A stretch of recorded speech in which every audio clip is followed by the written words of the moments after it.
বিশ্বমঞ্চে মাঠে নামার আগে প্রীতি ম্যাচগুলো শেষে ফিফা এবার প্রকাশিত করেছে তাদের সবশেষ র্যাঙ্কিং, যেখানে শীর্ষ স্থানটা দখল করে নিয়েছে বর্তমান বিশ্ব চ্যাম্পিয়ন আর্জেন্টিনা।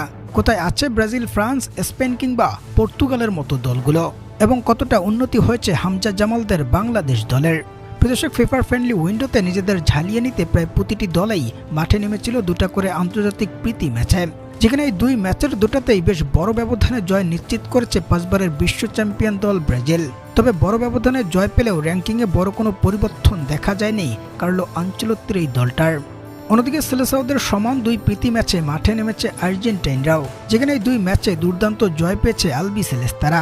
আর এই জয়ের মধ্য দিয়ে শীর্ষ স্থান থেকে বিশ্বকাপের যাত্রাটা শুরু করতে যাচ্ছে মেসি মার্টিনেজদের আর্জেন্টিনা। অবশ্য তাদের শীর্ষ স্থানটা দখলের আগেই ইরাকের বিপক্ষে স্পেনের ড্র করায় রেটিং পয়েন্টে কোনো প্রকার ম্যাচ না খেলেই শীর্ষ স্থান পায় আর্জেন্টিনা, অর্থাৎ স্পেনের ব্যর্থতায় কোনো প্রকার পরিশ্রম ছাড়াই শীর্ষ স্থান পায় তারা। পরে এই স্থানটাকে আরও শক্তিশালী করে হন্ডুরাস ও আইসল্যান্ডের বিপক্ষে আর্জেন্টাইনদের দুর্দান্ত জয়ের ফলে।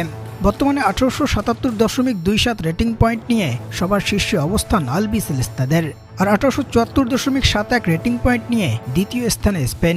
অন্যদিকে 2 ধাপ নিচে নেমে তালিকার তৃতীয় স্থানে বর্তমানে ফ্রান্স। আর ইংল্যান্ড, পর্তুগাল ও ব্রাজিলের মতো দলগুলো কোনো প্রকার পরিবর্তন ছাড়াই তারা যথাক্রমে আছে 4, 5 ও 6তম স্থানে।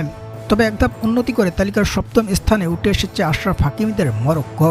অন্যদিকে তালিকার 181তম স্থানে থেকে সান মারিনোর বিপক্ষে ম্যাচ খেলে 2-1 ব্যবধানে বাংলাদেশ জিতলেও র্যাঙ্কিংয়ে তাদের আসেনি কোনো পরিবর্তন।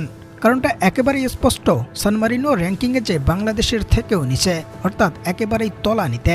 আর নিজেদের থেকে র্যাঙ্কিংয়ের তলানিতে থাকা দলের বিপক্ষে ম্যাচ খেললে সেই ম্যাচ জয়ে বড় কোনো পরিবর্তন দেখা যায় না ফিফার রেটিং পয়েন্টে। তাই বাংলাদেশ আগের অবস্থানে থাকলেও কিছুটা রেটিং পয়েন্ট বেড়েছে তাদের।